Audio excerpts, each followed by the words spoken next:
I've accomplished a lot in my life. And while there is still more I want to do, and by no means do I think I'm perfect, I do feel like I've mastered self discipline well enough to get me to where I'm at today. Mastering self discipline over the years has no doubt helped me to reach new levels and goals I didn't know how to obtain. Being able to tell myself no, to hold myself accountable to the things I say I'm going to do, and stay disciplined in the face of temptation has built a resiliency and confidence in myself that I'm proud of. I think anyone can do and feel the same. In this episode, I'm sharing how mastering self discipline has helped me reach new levels. My hope is that you take some things away from this episode to start working on your own self discipline. Hey there, I'm Rhea Reeves, and over a decade ago, I turned my life around through budgeting. I went from being an overspender deep in credit card debt to being the founder and full-time money coach of City Girl Savings. Now, I help women work towards their dream life and tap into their financial power one budget at a time. I fully believe you can live a life you love with a budget, and I'm living proof. The weekly City Girl Savings podcast focuses on the intersection of money and the City Girl lifestyle. Join me every week along with some special guests as I share my experiences, advice, and guidance on navigating life and money as an experience-loving millennial. So before I dive into all things mastering self-discipline and how it's helped me reach new levels, I want to take a moment to share what self-discipline actually means to me. I see self-discipline as the ability to do what needs to be done even when I don't want to. And it's more than motivation. In fact, discipline means showing up and doing what I need to do, even if motivation doesn't exist. If I'm not motivated or I'm not inspired, but I still get up and do what I need to do, that is self-discipline. I think a strong self-discipline muscle is really what sets those who achieve the things they want most in life apart from those that don't. It's not easy to get up and go to the gym every day. It's not easy to turn down a vacation with your friends because you need to pay down debt. Self-discipline means doing the hard things, the not easy things, so that you can get the things you want most out of life. If you see self-discipline as a flaw, a weakness, or an unrealistic expectation, I challenge you to open your mind to the importance of it, especially for reaching those longer-term goals. So let's move on to how I personally have mastered self-discipline in my own life to reach my goals. I mentioned it earlier, but I do want to say it again. I am not perfect. I do not have perfect days. I do not always do the things that I need to do, but I do not let a not so perfect day derail my entire mission. Okay. So if I overspend, if I have a treat, or if I do something that maybe isn't in line with my overall goals, I don't let that one instance stop me from what I'm ultimately trying to do. Okay. So I don't overspend and then throw my budget out the window for the month. No, I get right back on track. And I think that's where self-discipline really has a huge impact. So I personally use each and every new day as an opportunity to just get back to doing what I need to do to reach the goals that really matter most to me. So the first way that I have mastered self-discipline is 10 plus years, so over a decade of consistent workouts. So I know I've been sharing my goals and routines on this podcast since we first started it back in 2022. And one thing you have always heard from me is how consistent my workout routine is. For over 10 years, I have maintained a Monday through Friday workout routine every day. And I've managed to stick with this cadence through stressful times, through losing my mom, through busy seasons. through working in corporate and running City Girl Savings full time, through weight gain. That's right. And trust me, I could have easily let like a growing scale weight derail me from getting my physical activity in, but I didn't. Okay. So I do just need to add that I don't work out on the weekends. So I do take weekends off. I might go for an occasional walk here or there, but I take weekends off, and I don't usually work out regularly or with the same vigor, I should say, while I'm on vacation. But other than that, there's not much that will take me out of my normal Monday through Friday workout routine. And because of this specific type of self-discipline, I have managed to keep my body free from pain. I have been able to enhance the functionality of my body. I have built physical strength. I've increased my mental clarity, and I've shown myself that I am capable of being consistent, which can and usually does trickle into other areas of my life. So this is probably the most self-discipline I've been able to implement for the longest amount of time. And in doing so, I just feel like I can stay or stick to any type of routine, which is it's a great confidence boost. And I also think that I can't see myself ever not working out, right? And as I get older, I want to make sure that this continues to stay a top priority. So I feel like building this routine and this consistency while I was younger will help me continue to do so as I get older and get later in life. I personally don't see a season where I'm never not working out. Okay, the next way I have mastered self-discipline is building City Girl savings while working in corporate America.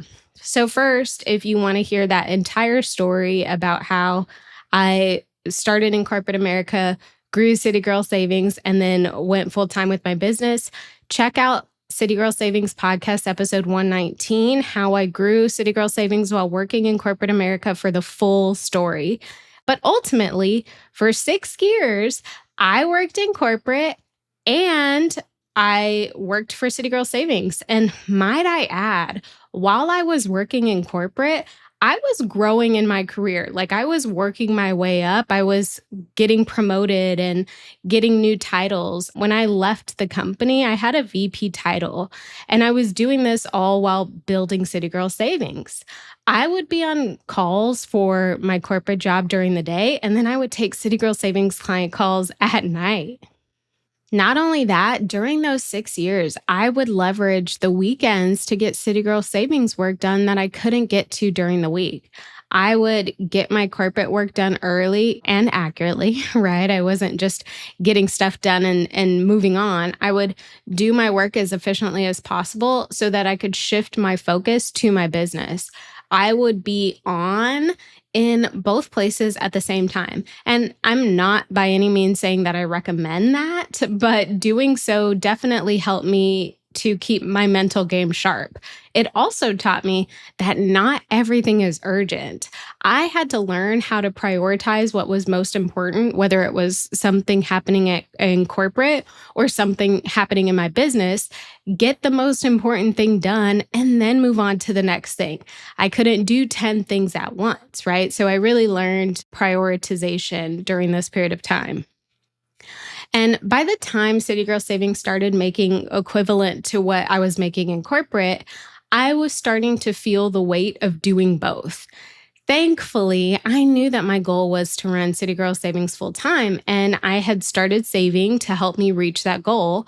I chose an amount well above what I needed because I knew that cushion would help me focus. I am not the type of person who can be thrown into the deep end and figure it out and thrive. I'm much more a planner. I would rather have my cushion. I don't want to stress about things if I don't have to. And this entire experience required planning, discipline, and sacrifice, but it allowed me to grow a full-time business while still earning income. So no regrets here. And it was definitely something that helped me master my self-discipline to get me to the next level. Are you loving this episode so far? Well, the money and life level up conversations never end in the City Girl Savings community. Visit citygirlsavings.com for instant access to resources that help you budget, level up your money mindset, and so much more. And make sure you stay up to date with CGS by following us on Instagram, TikTok, and YouTube, all at City Girl Savings. All right, moving on to the next way I have mastered self-discipline to help me reach my goals: sticking to a budget while still enjoying life.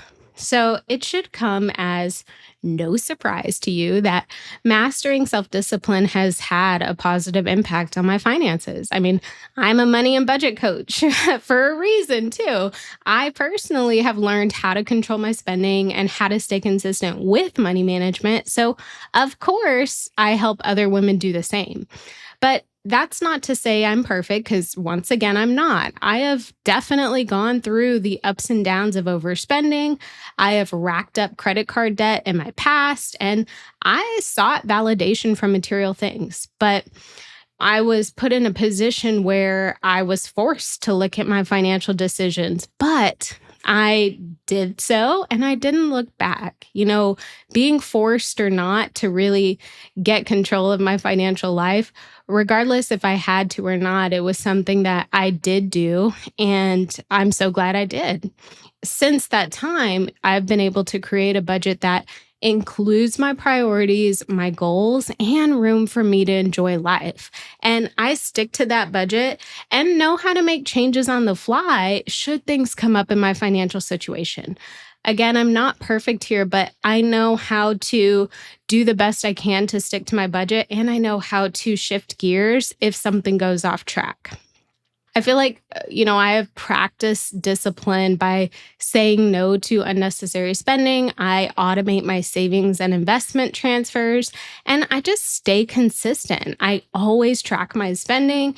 I always create a new budget every month. I'm always looking at my budget for the month, and doing this over the course of time has led me to reaching major goals like running City Girl Savings full time, purchasing a second home in Palm Springs, and just securing the bag for, retirement. So I feel really good about sticking to a budget while enjoying life. It's definitely helped me master self-discipline and get me to the next level.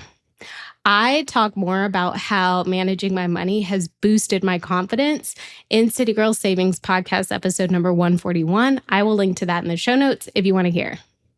The final and actually most recent way I have mastered self-discipline to reach new goals is maintaining a gluten and dairy-free diet. So the most recent way, like I mentioned, that I've mastered self-discipline is with my new diet and supplement routine. I feel like I've talked about this quite a lot in recent episodes, but after seeing a naturopathic doctor, I learned just how bad my gut inflammation had become. And after speaking to this doctor, I immediately cut out dairy, cut out gluten, and implemented a supplement routine. So that was back in February of 2025. Since then, I've lost 16 pounds, and I have stayed consistent with this. I know it hasn't been that long. We're approaching 6 months or so, but I've stayed consistent with this. I've seen the results. I feel better. I look better. I have reduced my belly bloat significantly, and I have a more regular digestion cadence. And sorry if that's a little TMI, but my kind of gut issues have been around for a while, and it took me a long time to actually get to a real solution. You heard earlier that I have been working out regularly for 10 plus years. So imagine having that type of routine and then you're still gaining weight or your stomach is still bloated. It was definitely a bit defeating, but it encouraged me to seek out solutions. I personally thought my problem was physical. I mean, I knew my diet wasn't great, but after really going hard with gluten-free and dairy-free, I see that whatever I had done in the past really wasn't enough. In fact, maybe a few years ago, I tried going gluten-free, but I don't think I did it right. This was, me doing my own research and trying to figure out, okay, what does that mean? I didn't do it properly. So I think seeing the naturopathic doctor, getting the guidance I needed, having her look at my blood work and tell me, based on what she's seeing, this is what she recommends, total game changer. And I just want to say I'm proud of myself for not giving up when I easily could have, right? I could have just accepted that I'm always going to have a belly bloat, or I'm always not going to feel my best. And maybe that's just stress, right? I took the steps to find the solution, and I'm very glad I did. So, those are just a few examples of some of the ways self discipline has been mastered and helped me to reach new levels. I want to just end with a few things. First, I want to share what mastering self discipline has done for me. I mean, obviously, I went through those specific examples and there were benefits that came from each of them. But I think as a whole, self discipline has really helped me to build a strong sense of self trust. Like, I know I can follow through on what I say I'm going to do. I know I can keep promises to myself. It's also helped boost my confidence. Like, being self disciplined has forced me to do hard things, to be uncomfortable, to sit in that uncomfortableness. And I've come out on the other side of it. So I have proof of the importance of staying disciplined, right? And that alone is a confidence boost. I know I'm capable of doing hard things, and I know I'm capable of being okay after I do those things. Self discipline has also opened doors to greater freedom for me, like time freedom, money freedom, health freedom, peace of mind. I am not where I want to be yet, right? But I know that I have the skill set to continue working to get there. And I feel like that's priceless. And then finally, self discipline has really shaped my identity as someone who follows through, even when it's not easy. And that really makes me love and appreciate myself even more. All right, I am all about taking action, and I want to end this episode with some tips to help you strengthen your own self discipline muscle. So, first off, hopefully, my experiences with self discipline and staying consistent with it have inspired you to kind of do the same. If you don't know where to start, I'm going to share some tips to help. First, start small and stay consistent. Do not aim to overhaul your life, your health, your career, your diet all at once and overnight. Okay. Pick one thing to be consistent with and take it from there. So let's say your goal is to lose weight and be healthier. Maybe instead of completely overhauling your workout routine, your diet, your clothes, your closet, all of that, you start with increasing your daily water intake or 10-minute walks a day, right? So start with something small and build that consistency.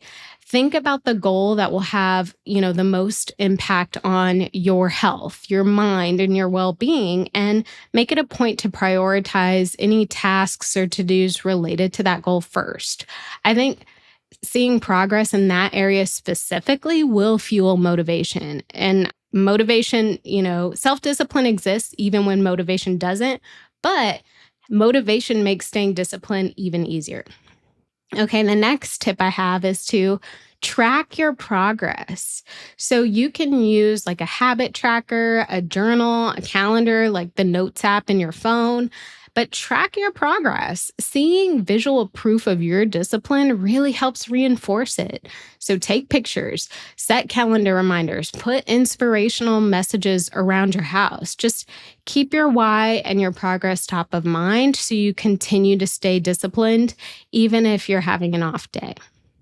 Another tip is to create structure that actually supports discipline. Okay, so where can you make your life easier? Where can you reduce decisions you have to make so that it's easier for you to stay on track and stay disciplined to the things you're working towards? So you could plan your days at the start of the day or at the end of the previous day. You can meal prep. You can automate your savings and investments tracker.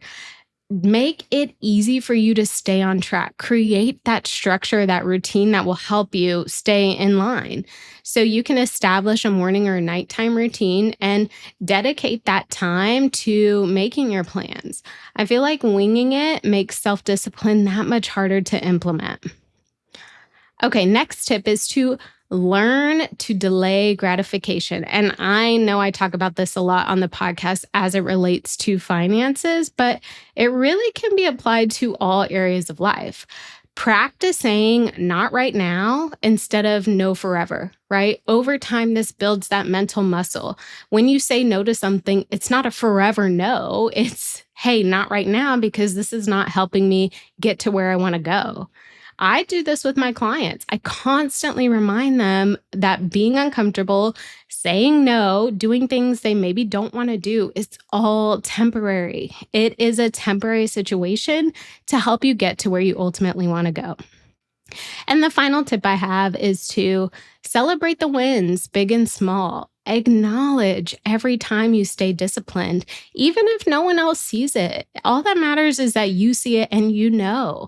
And trust me, that will build momentum. You have to appreciate your own success. You have to give yourself compliments and recognition. It will go a long way. So I mentioned earlier that my hope for this episode was for you to take some of the things away to start working on your own self-discipline. I know I've reinforced the importance of self-discipline for myself, and there are some amazing things awaiting us. Let's keep working towards them. Thank you so much for letting me be the money coach in your ear today. I hope you enjoyed this episode of the City Girl Savings Podcast and you feel empowered and motivated to take the next step in the journey to your dream life. Remember, if someone like me, a millennial who loves to travel, new experiences, and iced coffees can live a life they love on a budget, you can too.